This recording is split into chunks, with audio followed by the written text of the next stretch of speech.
If you've always wanted to know what it takes to be a commercial director, you need to check out commercialdirectingfilmschool.com. I'm signed up for the Filmmaker Bundle, which includes the Masterclass, the Online Shadow, and the Case Study Masterclass. It's got 100% 5-star reviews, and it also includes a 30-minute call with the master himself, my friend Jordan Brady, who's directed more than 1,300 commercials for top brands. And right now, exclusively for my listeners, use the code BIGIDEA, one word, to get a whopping $100 off either the Masterclass or the Shadow course. Again, the code BIGIDEA, one word, for $100 off. Go to commercialdirectingfilmschool.com and get started today. This episode is brought to you by What's the Big Idea? An indispensable guide to becoming a kick-ass creative director by yours truly, Jaime Cabrera. Pick it up on Amazon and now available on Audible. Make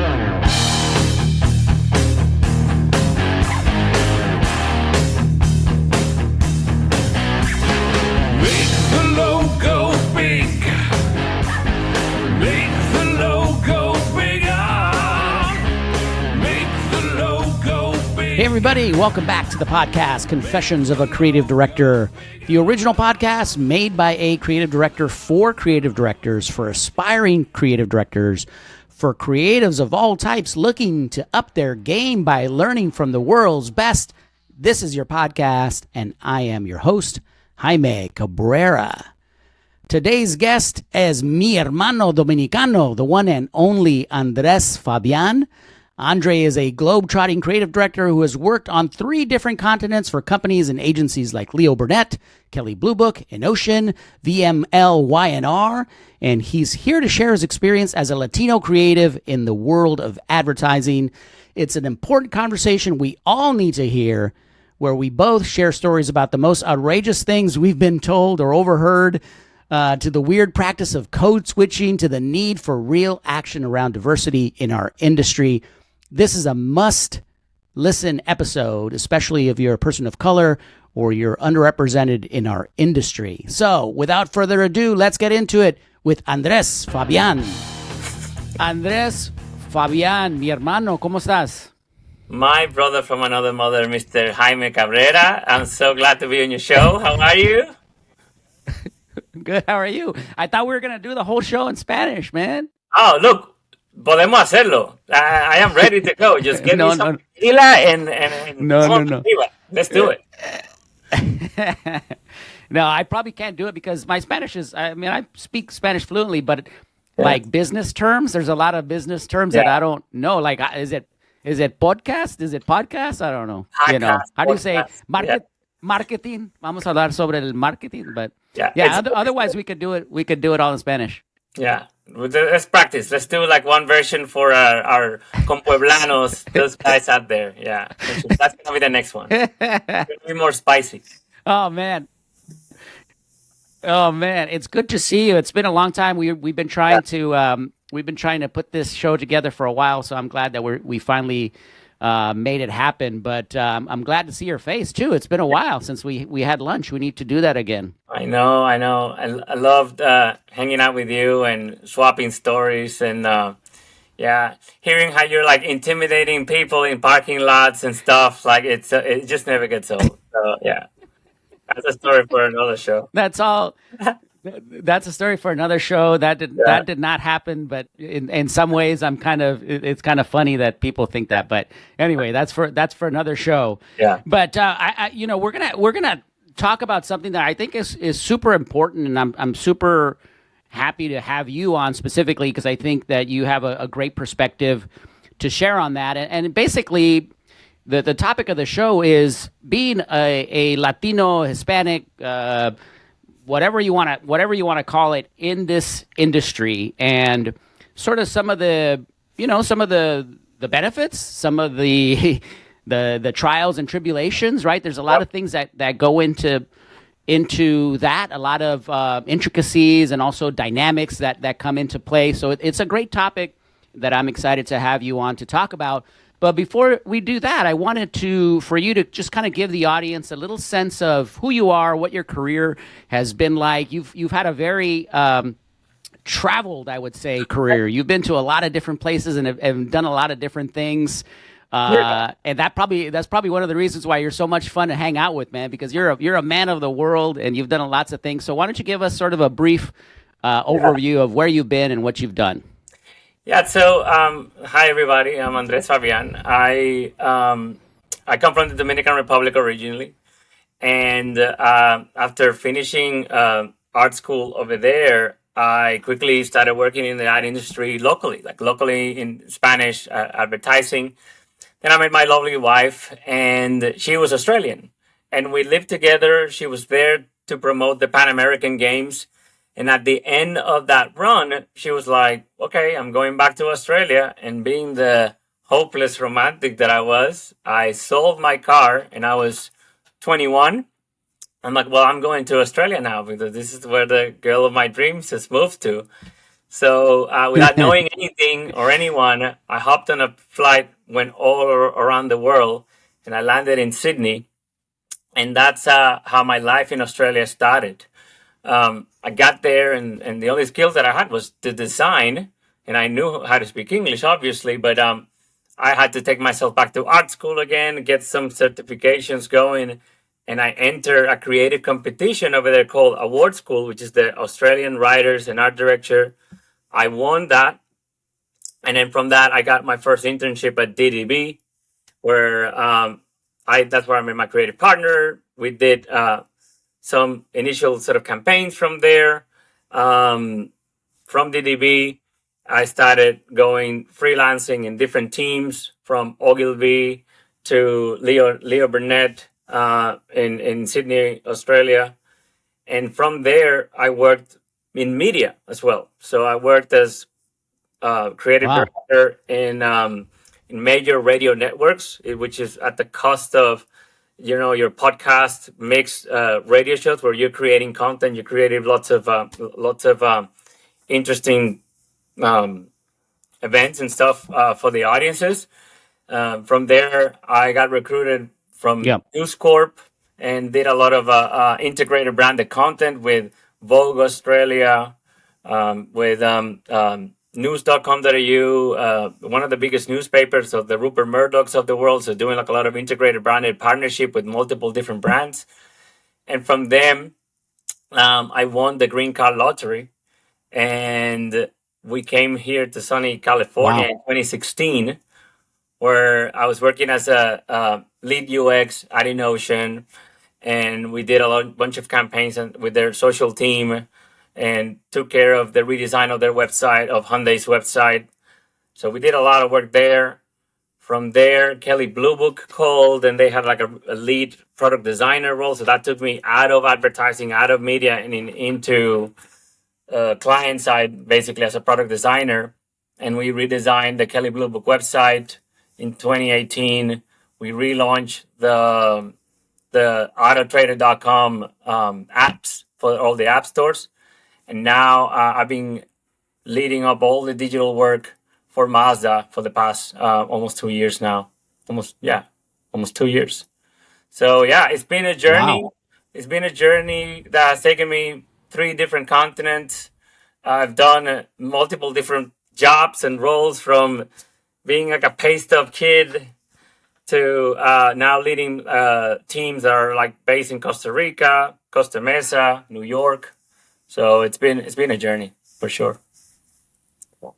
That's awesome, man. Yeah. And I think that's just a testament, probably, and we're going to get into this, probably to the the entrepreneurial spirit and the hardworking nature of our Latino backgrounds, Right. right? I think that's probably a hallmark. I would say I'm proud to say of our people, right? That we're very hardworking and entrepreneurial and taking chances and risks. But so let's get into it. I mean, what has been your experience, Well, as somebody from the Dominican Republic, somebody of color? What's your experience been like in this industry? Good, bad, ugly, warts, and everything. so it's been a double-edged sword, to be honest with you, because I left the DR, and right off the bat, Dominicans are the worst. Like Dominicans are like, oh, you're gonna fail, you're gonna do this, you're gonna fail, you're gonna come flat. So you already are leaving the island with this huge chip on your shoulder. I'm like, "Fuck, I better do well because my cousins are not gonna stop making fun of me. Like everyone's gonna make fun of me." So then you arrive. Imagine yourself like in Oh, Australia, completely different mindset, completely different like cultural shock, and people are like Dominican. Where like you're having like a hard time like finding it on the map and stuff, and people have no idea kind of like what to expect. So in my mindset, I'm like, right off the bat, I'm not welcome here. I am not supposed to be here. So because I'm not supposed to be here, I need to outperform everyone, every guy called Brian, everyone called Jason, any white guys, because I step into a room looking a certain way with an accent or whatever, and I'm already a big question mark. And that's kind of like my big driving force after that. but but but was it okay? So was it in your own mind, or were you getting some of those vibes, Well, both or actually. half and half? Both. I mean, I remember Yeah. going into like a client presentation, and it was like it was going like down the drain. It was terrible. I think that the brief was wrong. We weren't like hitting the right spot. And then as we were leaving, one of the accounts guys said, "Well, maybe if Andres' first language would have been English, we would have done a better job." And it had Wow. nothing to do with that. It had to do with the fact that the brief was wrong. It wasn't to do with the fact that I was lacking in any communication. So I was very young, and you know, we were like throwing hands and stuff. There was a bit of shoving and happening over there. But yeah, Yeah. you've got to deal with people that just have no ideas. And for instance, I've now that I'm at a later stage in my career, as I'm presenting ideas and frames and mood boards, and I'm trying to get some representation on the screen, I've had clients Yeah. turn around and say, "Why are you casting a Latino family? Is this a multicultural campaign?" And I'm like, "No, this is a campaign.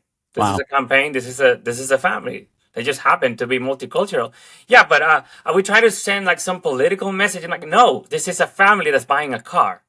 There's no political agenda. It's just that Yeah. it's not a family that looks like yours." So you get into those conversations, and Right. there are people leading these agencies that get very uncomfortable, and they're just happy you know, to homogenize everyone and lump everyone on the same boat. So, yeah, it's been tricky. Yes.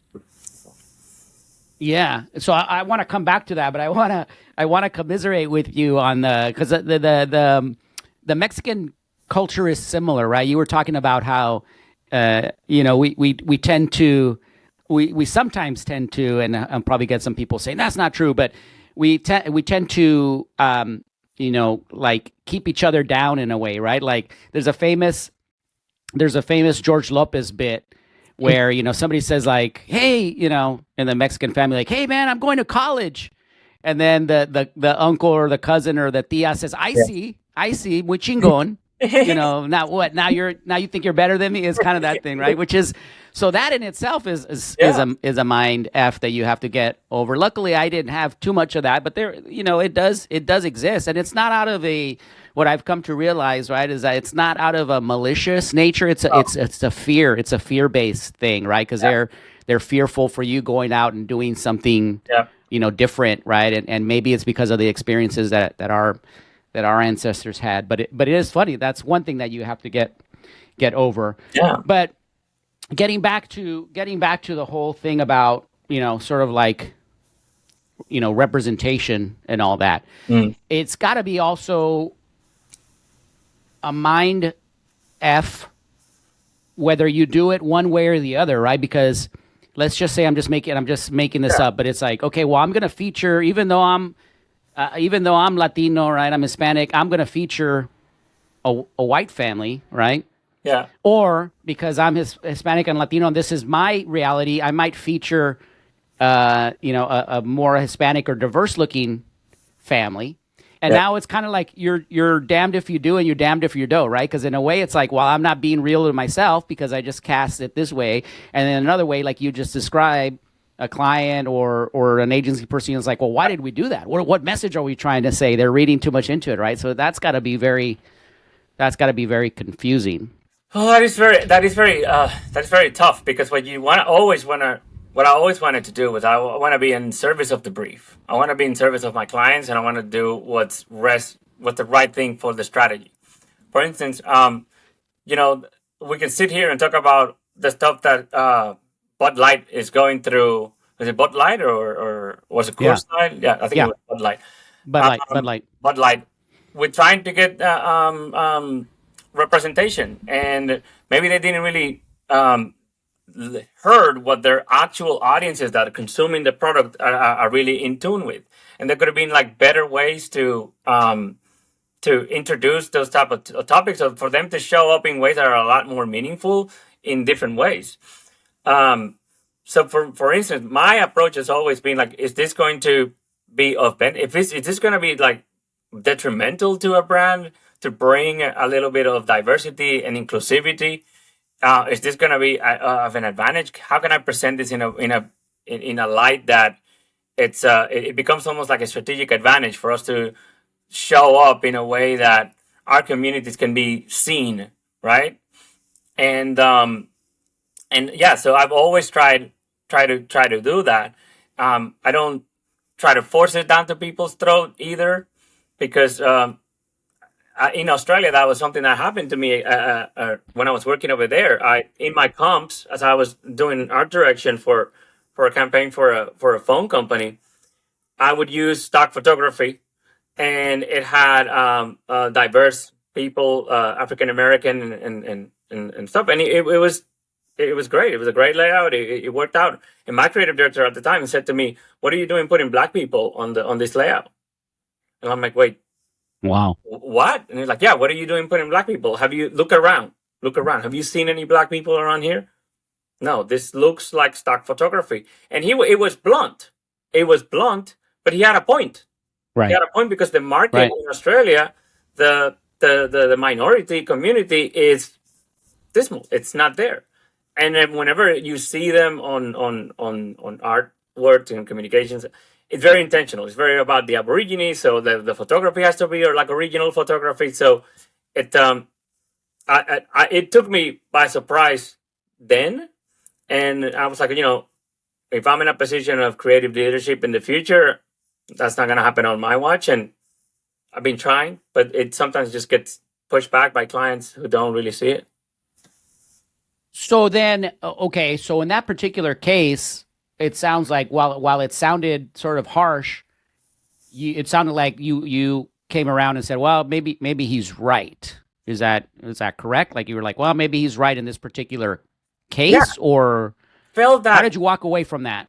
I felt that he was wrong, but that there wasn't anything I could do at that time, because I felt like, if I am depicting Christmas and the messaging is about Christmas, and it's African American family enjoying opening Christmas presents, that sense of opening a Christmas present, it just goes past any ethnicity.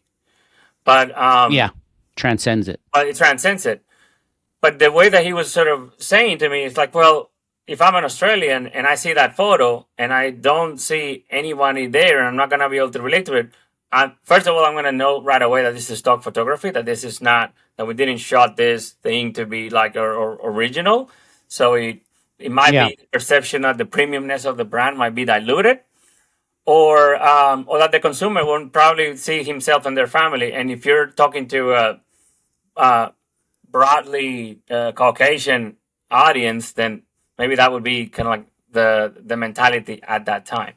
I felt that he was wrong, but I felt like I wasn't in a place to like I could see kind of like where he was coming from, but I would have just gone for it anyway. okay, so now you said you thought to yourself, okay, if once I get into a position of leadership, Yeah, I'm not going to operate that way, right? right. So has that been, what challenges have come with that? Yeah, well, that has put me in some tricky conversations with some of the clients, because I'm I'm happy to be the guy that can be the squeaky wheel and pushing back. And I've been told to just be quiet, stay in your lane. You should be fine. And I'm like, yeah, no, I'm sorry. I need to be that squeaky wheel. I need to be that guy that speaks up. Right. And that has got me into trouble more than once. I try to sneak people in. Yeah. Yeah. So can you share, only if you're comfortable, but can you share an example of that?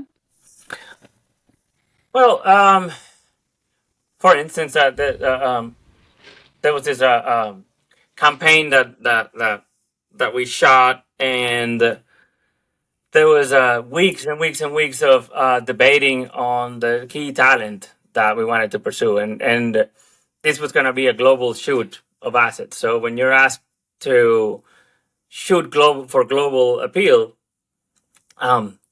somewhere in the brief it's like we want to stay like ethnically ambiguous. So Neutral. Yeah, ethnically ambiguous. Neutral. What the hell does that even mean? What is that? No, people are human. As long as I'm like putting like dogs driving these vehicles, I feel that doesn't really like resonate like with me. And we're going through all the talent, and we found this guy, and this guy is like a Pacific Islander, huge guy. Like this guy must be like 6'5", 6'7". He looks like a freaking like an Adonis, right? Because we wanted this to be nice and appealing. And the female counterpart, the female talent that was African American, she had like luscious, like huge, just curly hair, like beautiful hair. And at first when we did a pass with the clients, they were like, no, first of all, that guy's too big. It's going to make the car look small. And her, I don't know about her. And they were just like very uncomfortable. So I had the casting department essentially for the shot, for the presentation thing, just to straighten her hair and just to style her in a way that made her look white-ish. I'm like, she's gonna be the one on the shoot. And sure enough, they were like, they actually look really well together. We did like a test together. And I'm like, yeah, I know that this is the couple. And then for the shoot, I said to her, I let that hair go, girl. I just want the whole thing, and it just looked dramatic. And those are kind of like some of the best shots that I have taken in my career. Makes the car look expensive as fuck. It looks amazing. It looks edgy. It looks great. Everyone was having a lot of fun. And then what's funny is that once the campaign ran, you see the CMOs going on social media about how they're investing in diversity, because people were saying like, this is kind of like a very like different feel. Like we haven't seen this from this brand before. And sure enough, they were taking the the props for it. That's yeah. But behind the scenes, it was you who was pushing for that. Yeah. Yeah, I mean, it is an interesting question, right? Because when you think about it, right, kind of going back to the comment that somebody made to you, like, well, is this a multicultural campaign? Mm. Do you think that we get to a point where we don't even need that kind of terminology anymore, where it's just, or do you think there's always going to be a need for that type of terminology, and that there's going to be different groups, within the organizations that are like multicultural, or do you think that at some point it's just like? So here's the thing. Sorry, let me add one thing.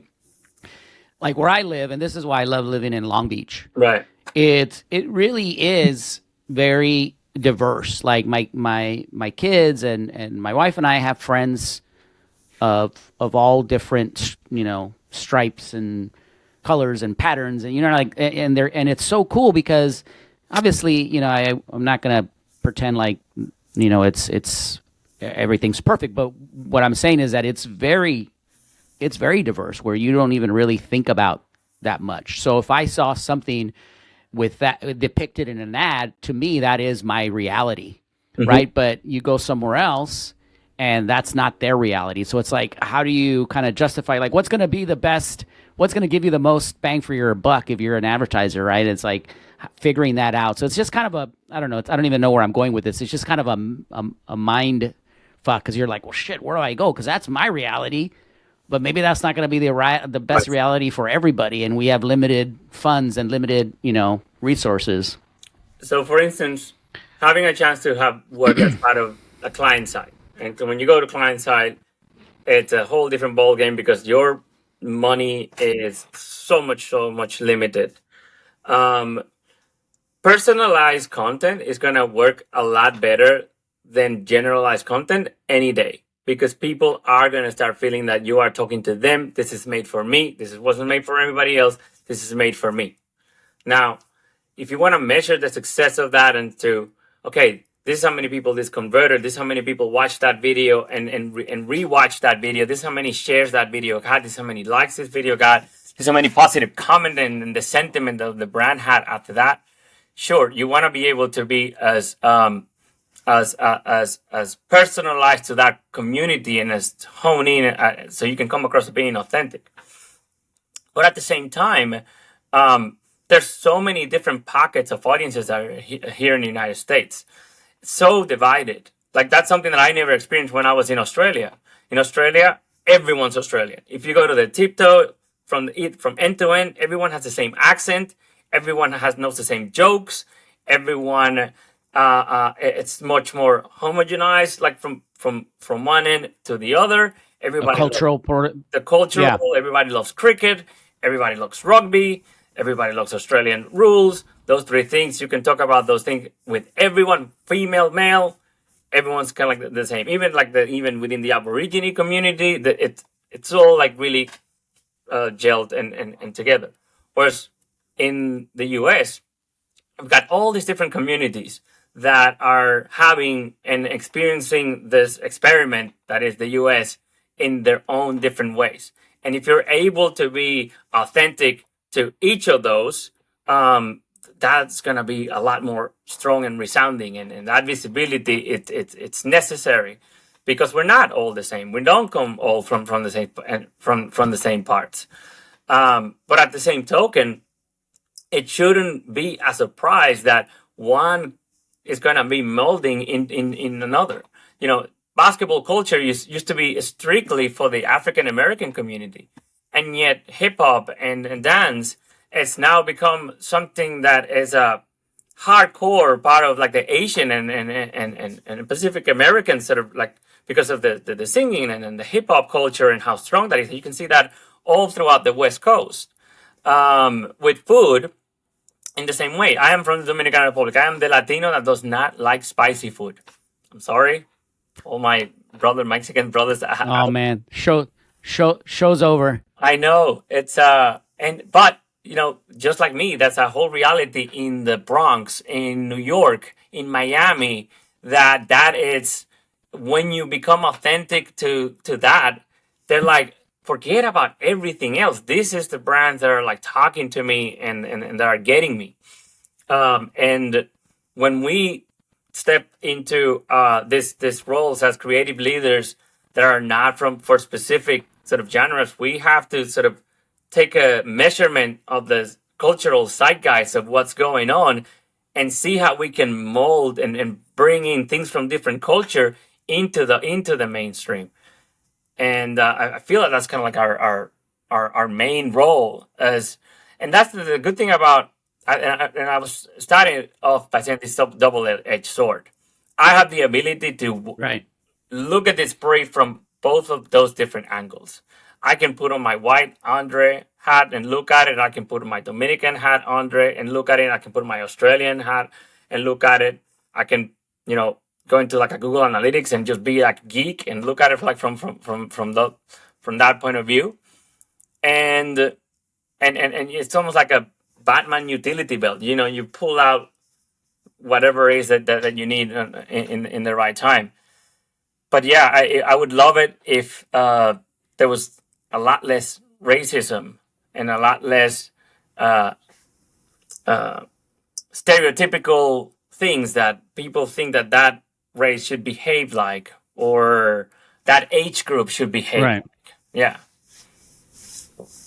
Yeah. Yeah, and when we were talking earlier, you mentioned a situation that happened to you that I was just like, I Yeah. can't believe Yeah. that somebody would say that to you. Yeah.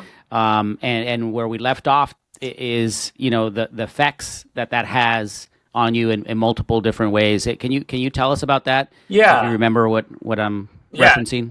So it was something that happened um, during work, and it was something that I'm still sort of struggling with, and we were all getting ready to do like a really big presentation. It was like a really big launch, and we've been working.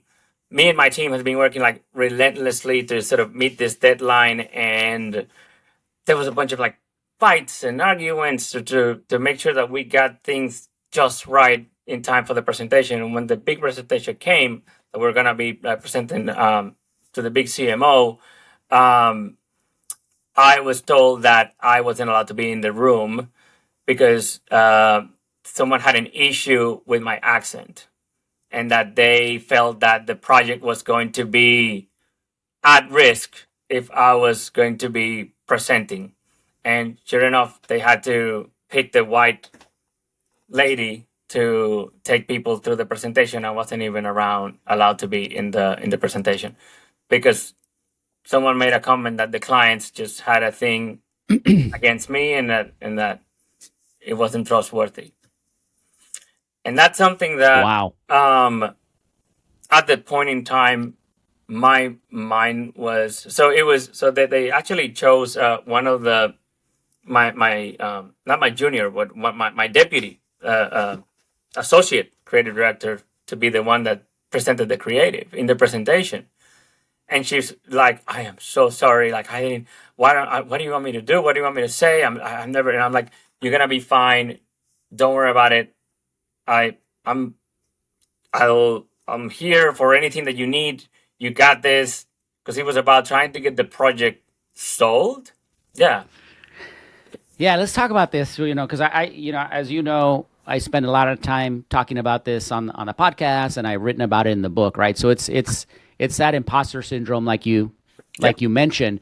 But I want people to think about this, right? And I'm not trying to say that you and I are go through worse or not or whatever. But I just want the audience to contemplate this, right? As somebody who is Latino, who is Hispanic, you're kind of getting a double dose of the imposter syndrome as a creative, right? Because not only might you doubt your creative chops and your leadership chops just as a human being, right?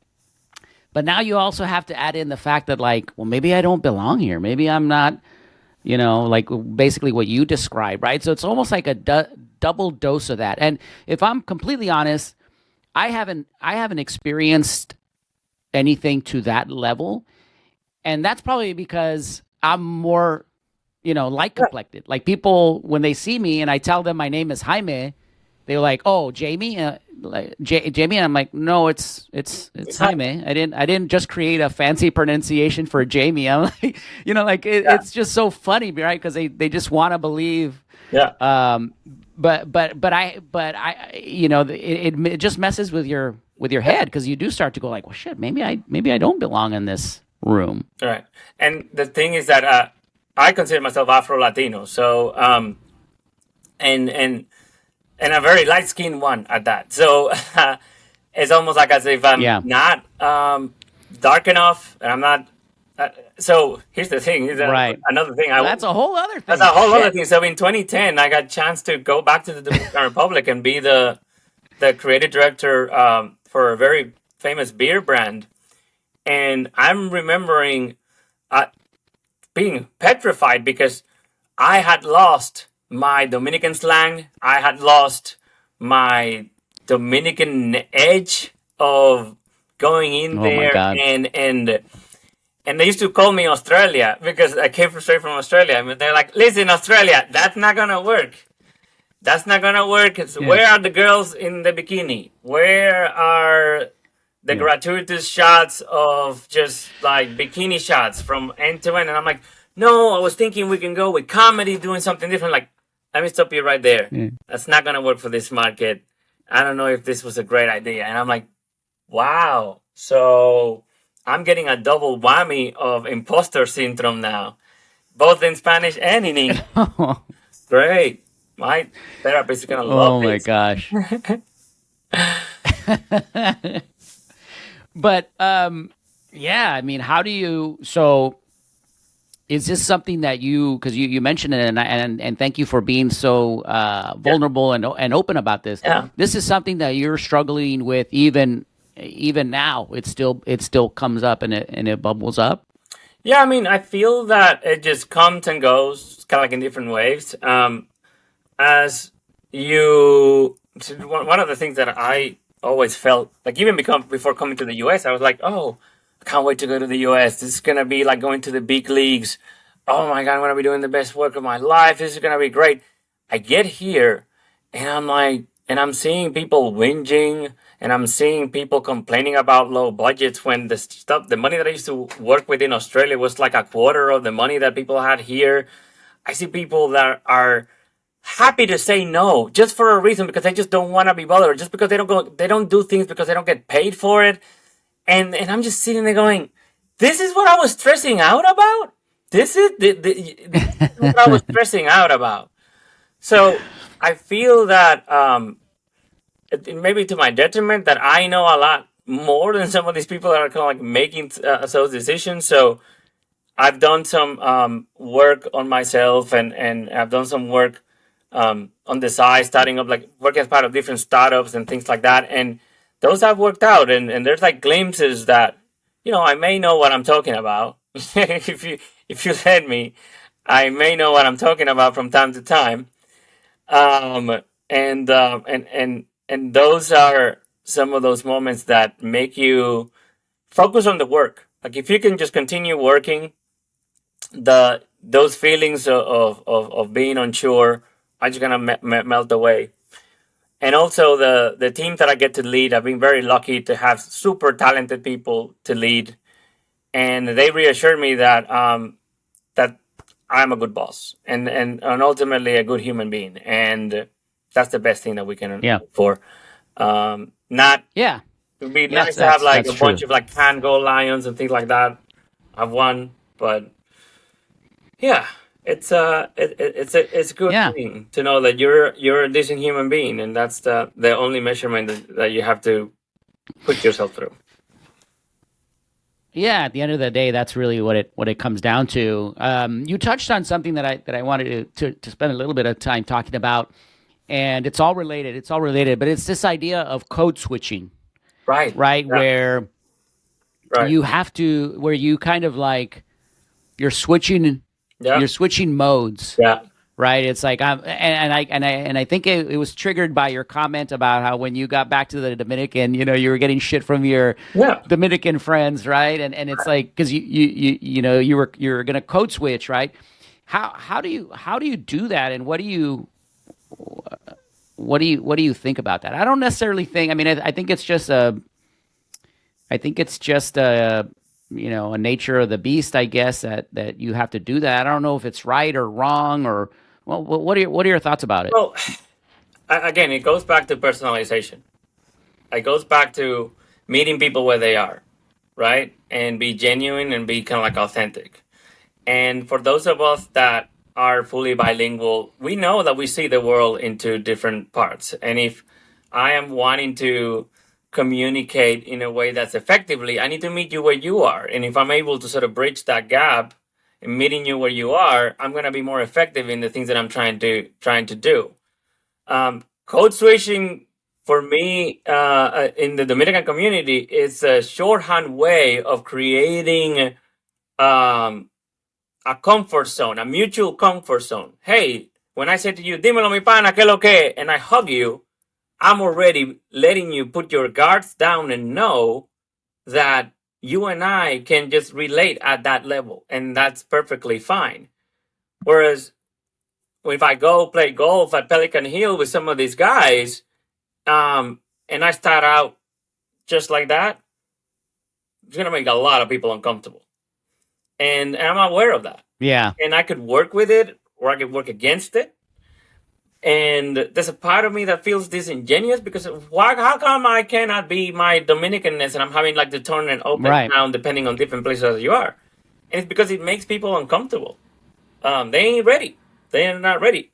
It's like adding tapatio on your food. I mean, how much tapatio do you want on your food? How much are you comfortable with?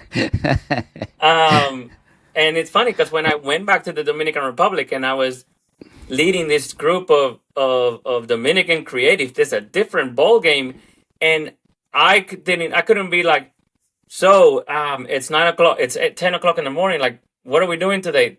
No, oh no. You gotta let them whine in and be like an hour of playing Call of Duty and calling their girlfriend to tell them what they've been doing, whatever, and then you can sort of start working.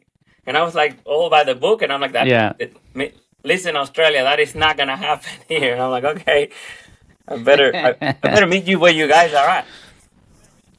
And it's difficult because I feel that I'm letting people down if I am not my Dominican-ness. But I think that Dave Chappelle had a good skit about it. It's called like When Keeping It Real Goes Wrong.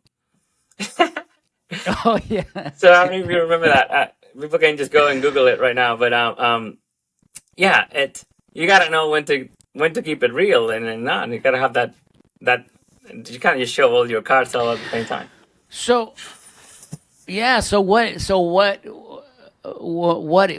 is the way to think about it, right? Is it about like, it sounds so dumb saying it out loud, but I'm going to say it anyway. Yeah. But is it like about being the most appropriate, or not appropriate because that sounds like you're inappropriate, but the most relevant version of yourself that you need to be depending on the situation? Or what's the best way to handle it? Because some people will say like, well, you just should be yourself all the time. Well, and it's like, yeah, but no, that's easier said than done, right? Because then you get you possibly run into people like that you've described, right? That are like, we don't think you should do the pitch because your accent's too thick, right? And then, for instance, like, it's about effectiveness. What's the effectiveness that you wanna? What's the impact that you wanna go for? Yesterday, there's a Dominican party in LA called Teteo LA. Shout out to Teteo LA. They're great guys. And if I went to go there and I'm like, hey, how are you? My name is Dre. You can call me Dre. And they're like, what the fuck is wrong with you, man? This is literally a Dominican party. Everybody's here Dominican. ¿Qué te pasó? Dímelo. And then what like, if I don't show up with my turn on that damn bow and let's go and do Bad Bunny and let's just jump in the floor. If I, I don't know what the hell am I even doing there, right? But at the same time, if I'm, pitching for AAA or AARP and or insert conservative thing there, and I go in there with that energy that has nothing to do with the problem that they're trying to solve, it's like as if I'm drawing attention to myself and not at the problem that this company needs solving. Now, after I return. Get back with the brief and I have something that I can say, hey, have you considered approaching the Hispanic audience in this way, and this is how we can do it, and this is how we can do it, and this is how we can do it?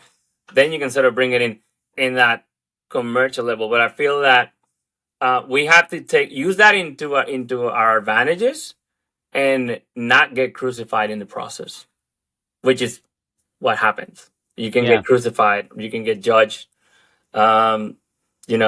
It's hard for people to sort of see you as potential executive acumen because you're not fitting whatever that image of what that's supposed to look like. Yeah. Like I'm realizing that, go ahead. No. Go ahead. On LinkedIn, I saw a very famous agency posting about how they're behind diversity and that they're like, oh, Yeah. and I made a very comment. I said, hey, so that's great. How many ECDs are Hispanic or black in your network? I'm just trying to see all that great work that you're doing. Did they answer you? I saw that. Yeah, you said they Yeah. didn't Did they answer. answer you? Because I No, saw that post and yeah, that. they didn't. Yeah. They didn't. So I'm like, Yeah. yeah. So it's one thing, just talk the talk and change your icons to be all colors and things, and get your your social team to make some videos in 5 seconds just for engagement. Another thing is actually getting fucking out there and saying, no, we're not gonna hire you if you're not from a minority. We're not gonna hire you if you're not from these communities, for us to get like the right visibility and the right mix within the people that we need making these messages to make sure that we're connecting with everyone. The one thing that really, And just to give the audience some go ahead. No, please go ahead. just to give the audience some context, right? That it happened, and I won't put the name of the agency out there, just but what had happened is it was the day that the Supreme Court had struck down affirmative action, and they had posted something that was basically saying like, hey, we need to the classrooms need to be diverse so that basically they're saying classrooms need to be diverse so that agencies can be diverse, something like that. That was the general sentiment, right? And then you asked the question of like, this is great, thank you for doing that.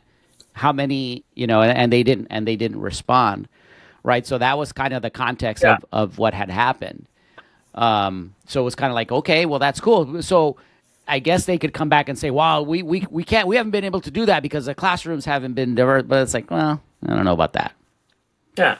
So I feel that people are going, oh, we just want to hire like the best people. I'm like, okay, you want to hire the best people, but yet you're looking at the same spots, you're looking at the same groups, you're looking at the same people that, oh, you want to hire fresh juniors for creative teams? Great. Who can afford having the going to Miami ad school? Who can afford going to VCM and not have like another job?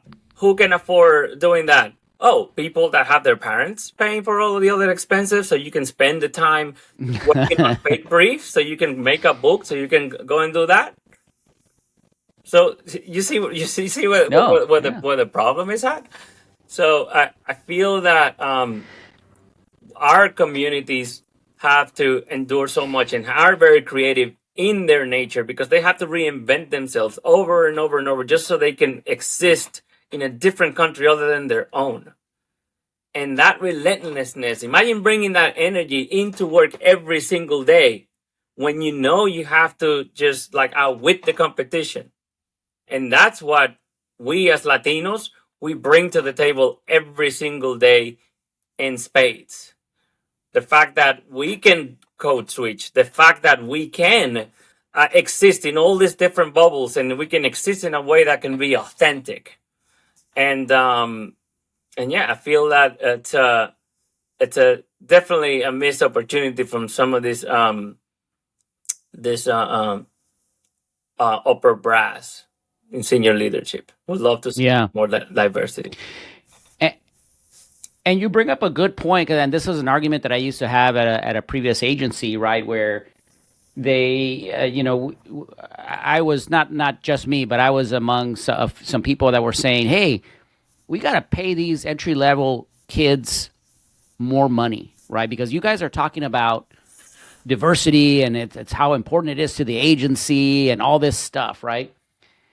And it's like they're related. So, and it's exactly what you just said, just a little bit different when it comes to hiring, right? You were talking about the school. So let's just say that the kid was able to go through the school, right? That's already one big accomplishment. But then they get to the workforce and they're paying AEs, right, to come into our business. And I'll use the account side of it because that's the best example. And they're paying these AEs $40,000, $45,000 in the biggest cities in the world, LA and New York, right? And it's like, and you expect them to live on that, right? And you want diversity. So to your point, who do you think's going to get? Who's going to be able to take those jobs that are paying $45,000?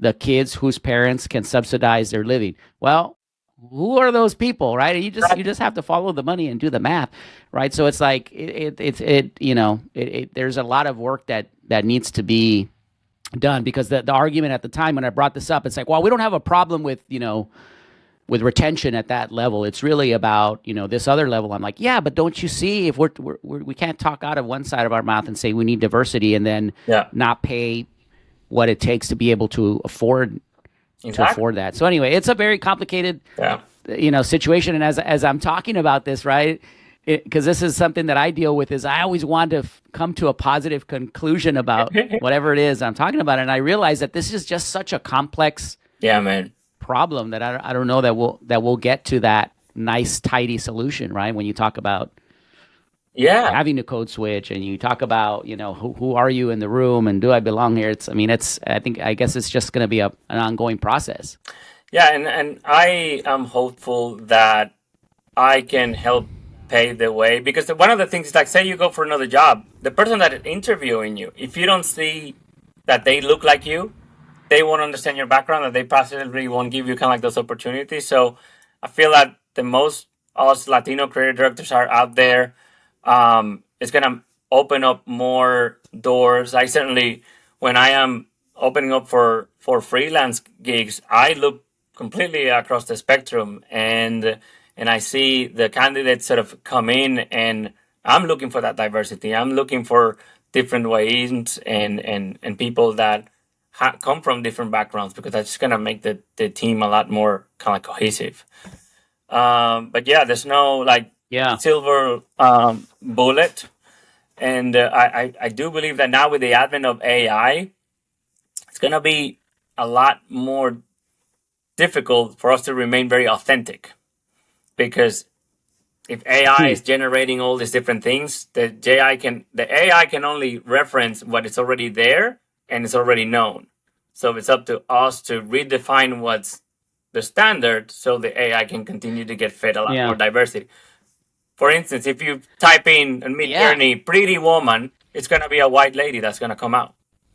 So when you say nurse, it's going to be a female. I've seen those tests that come out. It's all those tests. So it only knows what it's been, and it's up to us to start redefining those realities to something that's a little bit more progressive. Well, we need to do a test and see, when you type in creative director or executive creative director, what does that come back with? Exactly. Absolutely. That's interesting. That's really interesting. Yeah. But on the positive side. Once everything on the positive side and the best side in some ways of being Latino, Hispanic. Oh, yes. Is that when it's all said and done, we have a lot more fun. We have a lot more. We have a lot more. We have two chests in our. Someone said to me when I was growing up, a good creative director is that you're only as good as the toys that you have in your toy chest. Because when you get given a brief, you go back to your toy chest and you take out those toys and all of those things. He was like, why do you want to be creative? I'm like, I want to make cool ads. And like, no, go travel the world, fall in love, get into bar fights, spend a night in jail, go for a run, go skinny dipping. Those are the experiences in life that's just going to make you tell better stories that are going to be able to relate to more people. Now, us as Latino creative, we got two toy chests, one in Spanish and one in English, and probably one that melts all those two together. So, you're getting three creative together, one. And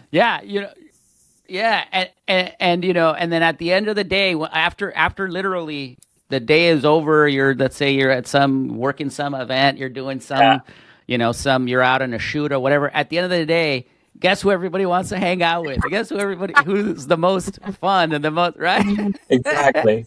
So I guess that's the positive. That's a positive button. Exactly. And I'm being half serious here because I know everybody has fun in them, but it's kind of true, right? Or the best part that I love too is like going out to to eat at a Mexican restaurant or whatever, and you're with all your colleagues, and then you just break out the Spanish, right? And all of a sudden, it's like you're the coolest person in the room, right? You're ordering the secret salsa in Spanish, and everybody's like, Nice. so there's lots of good stuff that come with it too, right? Yeah, and it's getting much better. Like some of those stories I was telling you was at the beginning of my career, and so it's getting a lot better. Yeah. So, yeah.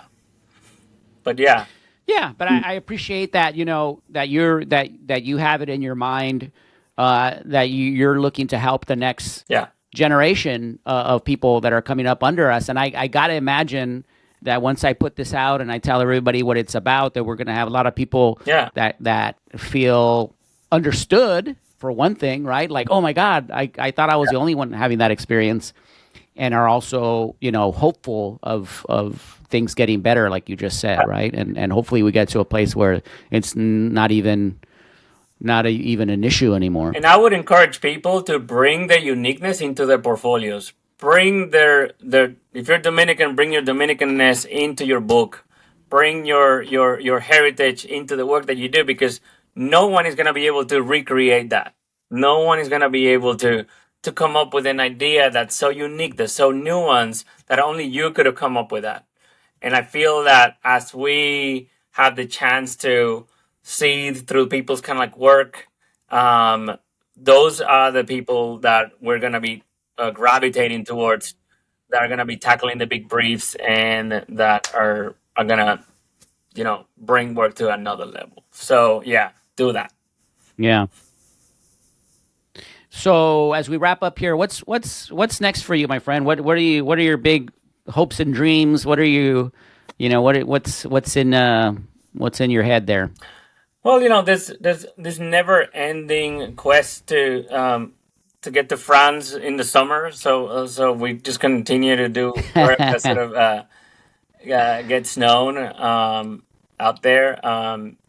Really want to focus on my family. I just had an operation, so I've been recuperating and trying to get my health back so I can get back at it.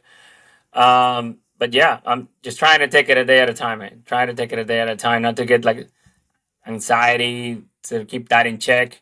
Yeah. And try to have some fun and good peace along the way. Yeah. It sounds like you're like me in a sense that I feel like, I've done some good stuff, but I still feel like the best is still yet to come. The best is still to come. It's always the case. So yeah. Watch this. All right, amigo. Gracias. Thank you for being on the show. Thank you for sharing your perspective, and thank you for just being honest and open. And I think it's a conversation that hopefully everybody appreciates, and maybe it'll give everybody no matter where you are on the spectrum, right? Give everybody some perspective, and thank you for just letting it all hang out. No, thank you for having me. I feel very blessed because I'm in great company. If you guys haven't picked up his book, pick it up. The book. It's great, and I'm very grateful to have you as a friend, and also to be part of the show. So thank you. Likewise. Yeah. Un abrazo. Gracias por todo. Decora, mi pana. Nos vemos. I owe you a tequila. I gotta take you out to a Dominican party. I want to see how you would do within a Dominican party. Oh man, you know what? Bring it on, man. I'm ready for it. I'll bring my guitar. I'll do whatever, man. Let's go. All right. Sounds great, man. See ya. Órale pues. All right, thank you, man. Take care. Bye-bye. Peace. Bye. And there you have it, folks. Another episode of Confessions of a Creative Director in the books. Thanks to my very special guest and hermano, Andres Fabian. Thank you, compadre, for sharing all your amazing stories and being so open and honest about your experience. I'm sure it is going to help lots of people coming up in our business. So thank you again for your candid honesty. We appreciate you. Hey everybody, it's almost that time of year when it's time for promotion season. If you're looking to upgrade to become a creative director, now's the time that you should be working on it, and now's the time that you should sign up for creative director coaching with me. simply go to my website, jaimecabreracreative.com, sign up for a 20-minute complimentary consultation to see if it's right for you, see what we could work on. And I would love to coach you and help you make a plan to put your hat in the ring for a creative director spot at your agency or at your brand, whatever it might be. So check it out. It's jaimecabreracreative.com. If not, then pick up the book. What's the Big Idea? An indispensable guide to becoming a kick-ass creative director. It's the next best thing. It's a thin book, but it's jam-packed with all kinds of great tidbits from not only myself, but dozens of creative directors from across the globe. So pick that up. It's available on Amazon. And yeah, that's it. Until next time, peace, love, and creativity. See ya.